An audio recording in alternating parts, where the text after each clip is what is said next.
Assalamualaikum guys, welcome back to Altex, and today we're gonna finish with our transfer of thermal energy portion. We're now gonna discuss the final part of transfer of thermal energy, which is thermal radiation. We have covered conduction and convection in great detail, so do check out those lectures as well if you haven't already. So now again I'll go with the same approach. मैं सवाल पूछूंगा क्योंकि सवाल पूछना is a fundamental way of understanding the world around us. To have that curiosity is something which we all need. So let's begin. पहला सवाल जो तुम्हें पूछना चाहिए वो है कि यार ये है क्या चीज़, what is, what is radiation. हमें पता है कि ये एक मेथड ऑफ हीट ट्रांसफ़र है, लेकिन किस चीज़ से ये मेथड ऑफ हीट ट्रांसफ़र होता है? It's very simple. It's called infrared radiation. Let me write that down. Infrared radiation. Okay. तो रेडिएशन की कुछ स्पेसिफिक प्रॉपर्टीज़ हैं. अगर आपको ये समझ आ जाए then radiation will be a piece of cake. Okay, radiation क्या करता है?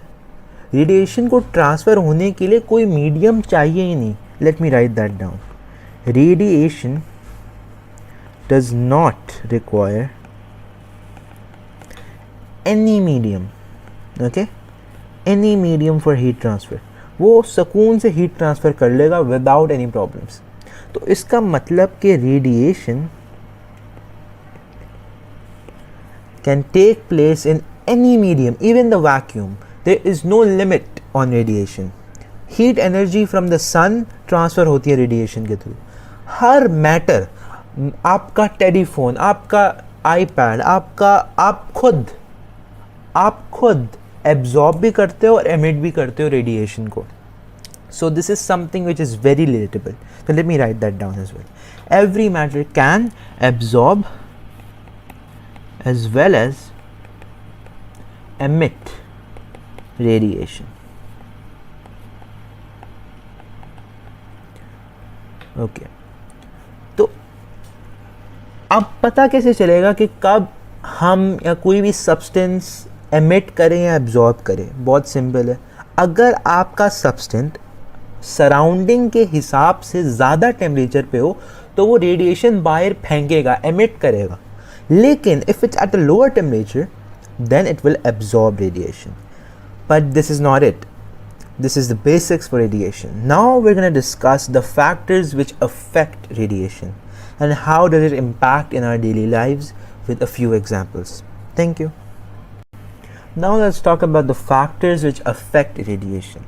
First and foremost, हमारे पास आता है रंग, color. So let's talk about it. How does color affect radiation? Color का बहुत ग्रेट इफेक्ट होता है एब्जॉर्प्शन और एमिशन पे. Let me explain.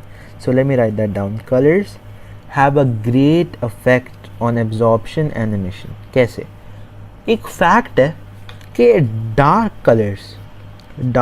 Colours can absorb and emit good.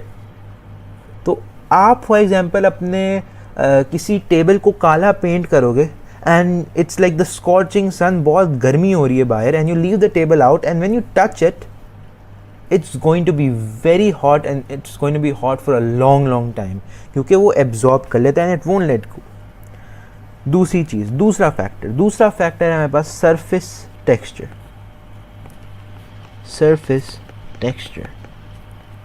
Let me explain. हमें पता है कि रेडिएशन कम्प्लीटली कभी भी नहीं स्टॉप हो सकती. It can not be stop completely, लेकिन वो रिफ्लेक्ट ज़रूर हो सकती है. Reflection is something it's very good at. तो अगर कोई हम शाइनी सरफेस रख लेंगे, जो हमें पता है it's a fact that shiny surfaces are good reflectors of radiation.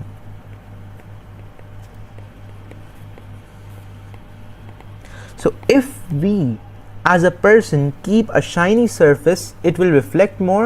That means radiation won't stick. Okay. तीसरा फैक्टर है surface temperature.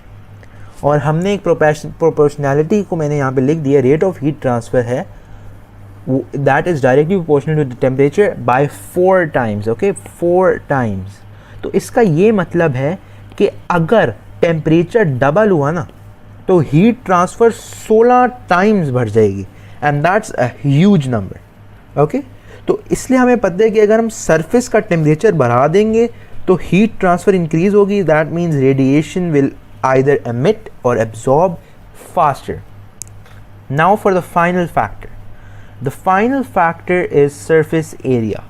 और अगेन इसके अंदर भी प्रोपोर्शनैलिटी का बेस है कि rate of heat transfer is directly proportional to surface area. तो अगर ज़्यादा सरफेस एरिया होगी तो फास्टर एमिशन होगी. ओके, फास्ट एमिशन ऑफ क्या होगी, आप बोल सकते हैं हीट या radiation, whatever suits you best. So these are the factors which have affected radiation. Let me revise it. पहला हमने डिस्कस किया कलर. कलर का बहुत ऐसा अफेक्ट होता है कि अगर डार्क कलर होंगे तो वो गुड एब्जॉर्बर होंगे और गुड एमिटर होंगे.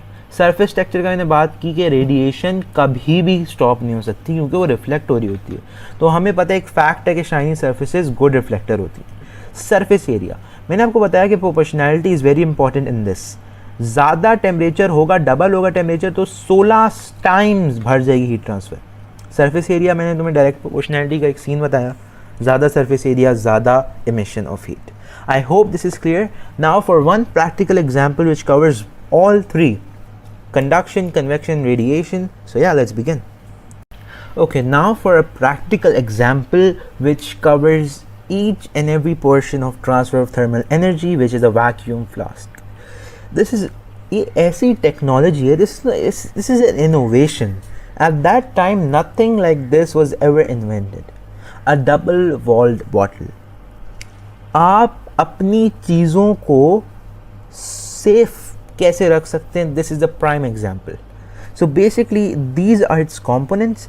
It had a metal case cover, it had a cork, it had a double walled bottle, or it had a silver polish. Now silver polish, it had a tin metal case, then air, and it had springs inside as well. So now let me explain कि इससे क्या क्या रुका and why is it such a impressive engineering achievement. तो let's discuss. तो मुझे ये बताओ, इसके अंदर तीनों केस रुक रहे हैं ऑफ कंडक्शन, कन्वेक्शन, रेडिएशन. पहला हम बात करते हैं रेडिएशन की. रेडिएशन कैसे रुक रही है? सिल्वर पॉलिश की वजह से. तो I can say through radiation reduced by silvering of glass. Conduction कैसे प्रिवेंट हो रहा है? ये दिख रहा है, एयर. तो अगर इधर एयर है तो इधर वैक्यूम होना चाहिए. Okay, this area is vacuum. तो कंडक्शन प्रिवेंट हुआ है बाय वैक्यूम. इसको मैं वापस ले, वैक्यूम. ओके, कन्वेक्शन कैसे प्रिवेंट हो रही है?